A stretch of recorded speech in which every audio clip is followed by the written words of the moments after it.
अस्सलामुअलैकुम मोअज़्ज़िज़ नाज़रीन, मैं हूँ आपका होस्ट खालिद बिलाल। तुसां ने सारा यूट्यूब ते फेसबुक चैनल जदीद सोलर सिस्टम।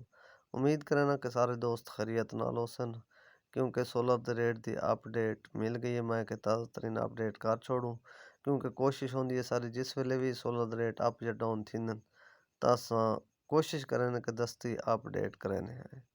तां सोलर दे रेट अज ताज़ा तरीन थोको दसूं चा लॉन्जी हाइमो 5 ਤਾਂ ਉਹਦਾ ਇਸ ਵਕਤ ਰੇਟ 70 रुपए पर वाट थी गए और लॉन्जी हाइमो 6 ਉਹਦਾ ਜਿਹੜਾ ਰੇਟ ਵੀ ਉਹ थी गए 72.5 रुपए पर वाट। और ਇਹਦੇ ਤੋਂ ਇਲਾਵਾ ਤੁਹਾਨੂੰ ਦੱਸਾਂ ਚਾ ਕੈਨੇਡੀਅਨ ਕੰਪਨੀ ਦੇ ਪੈਨਲ ਦਾ ਰੇਟ ਉਹਦਾ ਵੀ ਮਜ਼ੀਦ ਕਮ थी गए, ਉਹ 68 रुपए पर वाट इस वक्त थी गए। क्योंकि जिनको दा माल ਤਾਂ ਆਂਦਾ ਕੋਈ ਨਹੀਂ ਪਿਆ ਮਾਰਕੀਟ ਵਿੱਚ ਇਸ ਟਾਈਮ, ਅਗਰ ਕਹਿੰਦੇ ਕੋਲੋਂ ਹੈ ਵੀ ਸਹੀ ਤਾਂ ਉਹ ਜ਼ਿਆਦਾ ਰੇਟਾਂ ਦੇ ਵਿੱਚ 75-76 रुपए ਦੱਸਦੇ ਤਾਂ बाकी असां भी नाल थोको दसूं जेड़े सारे दोस्त वीडियो दे विच कमेंट करन और सारी वीडियो को पसंद करन तां उन्हां दे भी असां शुक्रगुजार हैं, क्योंकि मुहब्बतां वंडन तां सारी भी कोशिश होंदी है कि जेड़ा दोस्त भी सानू राबता करन दे, जो भी मशवरा को ज़रूरत होंदे तां असां कोशिश करने दिल दे नाल उंदन इसमें मशवरा देने और कोशिश करने कि जितना भी सारे को ताउन थी सकदे करने हैं। ਜਿਹੜੇ ਸਾਰੇ ਕੋਲੋਂ ਐਨ ਪੈਨਲ ਗਿਣਨ ਵੀ ਸਾਰੇ ਦੋਸਤ ਆਂदन ਤਾਂ ਉਹਨਾਂ ਦੀ ਵੀ ਸਾਰੀ ਕੋਸ਼ਿਸ਼ ਹੁੰਦੀ ਹੈ ਕਿ ਅੱਛੇ ਤੋਂ ਅੱਛੀ ਚੀਜ਼ ਉਹਨਾਂ ਨੂੰ ਬੰਦਾ ਦੇਵੇ। ਤਾਂ ਇਹ ਵਜ੍ਹਾ ਤੇ ਮੈਂ ਕਿ ਚਲੋ ਵੀਡੀਓ ਦੇ ਵਿੱਚ ਵੀ ਯਾਦ ਕਰ ਛੋੜੂ ਤਾਂ ਬੰਦਾ ਬਾਜ਼ ਔਕਾਤ ਆਪਣੇ ਕੰਮ ਦੀ ਮਸਰੂਫੀਅਤ ਦੇ ਵਿੱਚ ਹੁੰਦੇ, ਕਹੀਂ ਕੋ ਕਮੈਂਟ ਦਾ ਜਵਾਬ ਵੀ ਮਿਲ ਵੈਂਦੇ, ਕਹੀਂ ਬਾਜ਼ ਔਕਾਤ ਨਹੀਂ ਦੇ ਸਕਦਾ, ਕਹੀਂ WhatsApp ਦੇ ਉੱਤੇ ਵੀ टाइम की किल्लत की वजह तो बंदा मौके पर जवाब नहीं दे सकता। तो ई वजह होते हैं।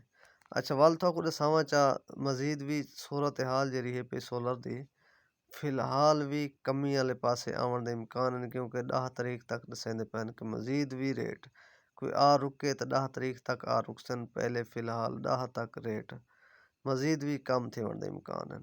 ये अल्लाह बेहतरी करे सी कि कितने तक आंदन या क्या थींदे या कितना कल परसों तक मजीद कितना डाउन थींदे तां ये फिलहाल ई चीज़ का कोई इल्म कोई नहीं, लेकिन दसेंदे फिलहाल मंदी वाला साइड पैन के सोलर दे हवाले फिलहाल मार्केट दे विच मंदी है पई।